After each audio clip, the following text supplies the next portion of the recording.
Bonjour à tous et bienvenue sur Center Investissement TV. Le thème du jour, comment gérer au mieux les moins-values de vos placements.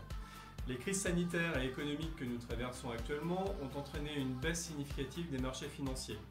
Il est donc possible que vous constatiez sur certains actifs des moins-values en 2020. Mais tout n'est pas perdu pour autant.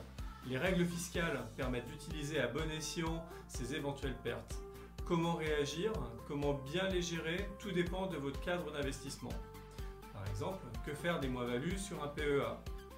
La moins-value constatée en cas de clôture d'un PEA, quelle que soit la durée du plan, est imputable sur vos plus-values mobilières réalisées au cours des 10 prochaines années.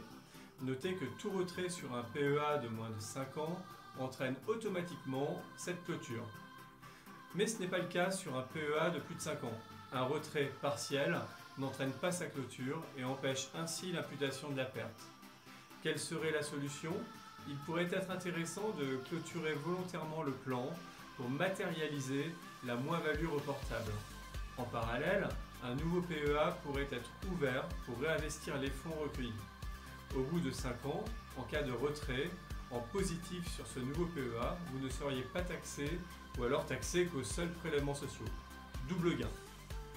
Toute la question est donc de savoir s'il est opportun de clôturer un PEA de plus de 5 ans en perte.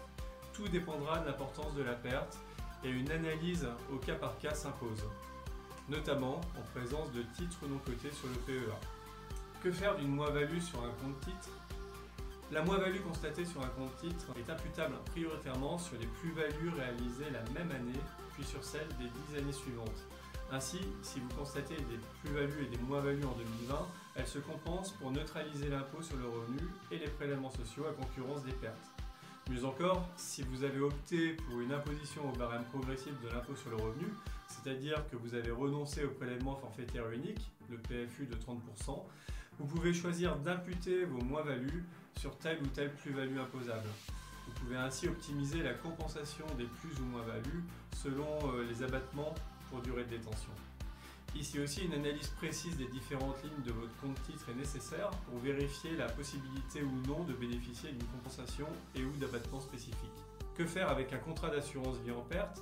À la différence des PEA ou compte titre, il n'existe pas de système d'imputation des pertes quand on fait un rachat sur un contrat d'assurance vie en perte. Il n'est donc pas opportun de racheter ou même de liquider un contrat d'assurance vie avec des moins-values latentes. Au contraire, il est même conseillé d'effectuer de nouveaux versements. En effet, les intérêts à venir ne seront pas soumis ni à l'impôt ni aux prélèvements sociaux, dans la limite de la perte latente. Conclusion, on ne rachète pas, on reverse sur son contrat d'assurance vie en perte.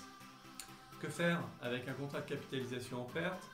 Le contrat de capitalisation suit les mêmes règles que l'assurance vie en cas de rachat.